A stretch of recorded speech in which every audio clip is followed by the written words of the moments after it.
కుంకి ఏనుగుల వ్యవహారంలో ఏపీ కర్ణాటకల మధ్య ఒప్పందం కుదిరింది. ఏపీ డిప్యూటీ సీఎం అటవీ శాఖ మంత్రి పవన్ కళ్యాణ్ కర్ణాటక మంత్రి ఈశ్వర్ ఖండ్రే ఒప్పందం చేసుకున్నారు. కార్యక్రమంలో ఇరు రాష్ట్రాలకు చెందిన అటవీ శాఖ అధికారులు పాల్గొన్నారు. సహజ వనరులను భవిష్యత్తు తరాలకు అందించేలా ఇరు రాష్ట్రాలు పనిచేయాలని పవన్ కళ్యాణ్ అన్నారు. జగన్ తిరుమల పర్యటనకు కూటమి పార్టీలు ఓకే చెప్పాయి. జగన్ టూర్ ను అడ్డుకోమని స్పష్టం చేశారు. డిక్లరేషన్ పై జగన్ విజ్ఞతకే వదిలేస్తున్నామని కూటమి నేతలు చెబుతున్నారు. అడ్డుకోవడం వల్ల జగన్ కు సానుభూతి వచ్చే అవకాశం ఉందని అభిప్రాయం వ్యక్తం చేశారు. అయితే సాధు పరిషత్ సభ్యులు మాత్రం తమ నిరసనను తెలుపుతున్నారు. ఆలయాలకు ఎవరొచ్చినా హిందూ మతం సాదర స్వాగతం పలుకుతుందని తిరుపతి మాజీ ఎమ్మెల్యే భూమన కరుణాకర్ రెడ్డి అన్నారు. వైసీపీ నేతలను ముందస్తు అరెస్ట్ చేయడం ఏంటని ప్రశ్నించారాయన. అనేక మార్లు తిరుమలకు వచ్చిన జగన్ కు డిక్లరేషన్ ఏంటని భూమన నిలదీశారు.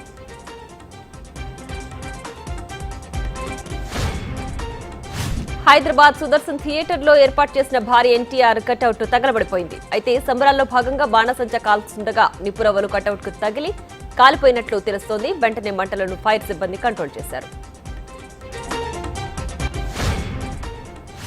హైదరాబాద్ లో ఆపరేషన్ మూసీ శరవేగంగా జరుగుతోంది. మూసీ సుందరీకరణలో భాగంగా నదీ గర్భంతో పాటు పరివాహక ప్రాంతంలోని నిర్మాణాలను తొలగించి వారికి ప్రత్యామ్నాయం చూపే విధంగా రాష్ట్ర ప్రభుత్వం చర్యలు తీసుకుంటోంది. అయితే ఏళ్ల తరబడి నివాసం ఉంటున్న తమను నివాసాల నుంచి వెళ్లగొడుతుండటంతో నిర్వాసితులు ఆందోళనకు గురవుతున్నారు.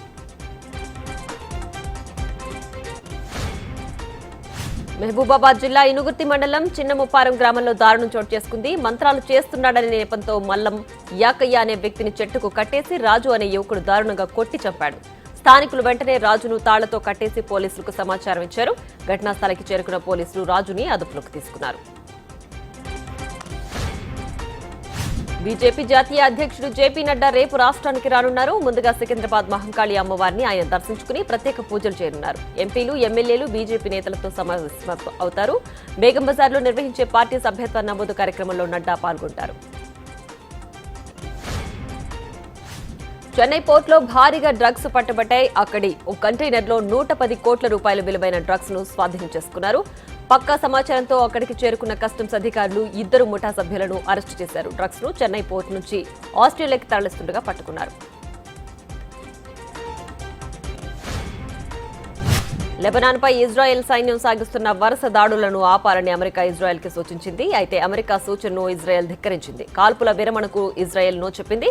లెబనాన్ లో ఈ వారం ప్రారంభం నుంచి ఇజ్రాయెల్ సైన్యం సాగిస్తున్న దాడుల వల్ల 600 మంది మృతి చెందారు. అమెరికాలో గన్ కల్చర్ తగ్గించేందుకు ఆ దేశ అధ్యక్షుడు జో బైడెన్ కీలక నిర్ణయం తీసుకున్నారు. తుపాకీ హింస కారణంగా చనిపోతున్న వారి సంఖ్య రోజు రోజుకి పెరుగుతోందని, ఇది రోడ్డు ప్రమాదాలు, ఆరోగ్య సమస్యల వల్ల చనిపోతున్న వారి మరణాల కంటే ఎక్కువగా ఉందని పేర్కొన్నారు. అందుకే గన్ కల్చర్ కు సంబంధించి కొత్త కార్యనిర్వాహక ఉత్తర్వులపై సంతకం చేస్తున్నట్లు బైడెన్ ట్వీట్ చేశారు.